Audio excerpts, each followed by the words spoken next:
കാലാകാലങ്ങളിൽ അധികാരത്തിലിരുന്ന പ്രസിഡന്റുമാര്, അവരുടെ കീഴിലുള്ള ഉദ്യോഗസ്ഥന്മാര്, അവരൊക്കെയാണ് ഇപ്പോൾ പ്രതിസ്ഥാനത്ത് നിൽക്കുന്നത്.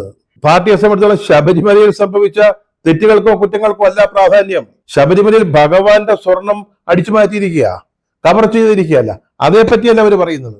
ദേവസ്വം ബോർഡിന് അപകീർത്തികരമായിട്ടൊന്നും പറയണ്ട എന്നാണ്. അതുതന്നെ എന്താണ് ഗോവിന്ദൻ മാസ്റ്റർ പറയുന്നത്? ആരെയും സംരക്ഷിക്കാൻ ഞങ്ങളില്ല. അറസ്റ്റിലായ പത്മകുമാർ ഇപ്പോൾ ഒരു കുറ്റാരോപിതൻ മാത്രമാണ്. അദ്ദേഹം കുറ്റം ചെയ്തിട്ടൊരു കോടതിയും കണ്ടെത്തിയിട്ടില്ല. അതായത് കോടതി ഇക്കാര്യത്തിൽ ഒരു തീരുമാനം എടുക്കാത്തിടത്തോളം കാലം, പത്മകുമാറിനെതിരായിട്ടൊരു നിലപാട് സ്വീകരിക്കാത്തിടത്തോളം കാലം ഞങ്ങളെ സംബന്ധിച്ചിടത്തോളം പത്മകുമാർ നീതിമാനാണ്, ഞങ്ങൾ അദ്ദേഹത്തെ സംരക്ഷിക്കും. ആ ഒരു നിലപാടാണ് ഗോവിന്ദൻ സഖാവ് എടുത്തുകൊണ്ടിരിക്കുന്നത്. പറഞ്ഞല്ലോ, അത് ജനം ഇതുവരെ വിശ്വസിച്ചിട്ടില്ല, അവർക്ക് ബോധ്യം വന്നിട്ടില്ല. ഇനി അവർ കാത്തിരിക്കുന്നത് മുഖ്യമന്ത്രി പിണറായി വിജയൻ ഇതേപ്പറ്റി എന്ത് പറയുന്നു എന്നറിയാനാണ്.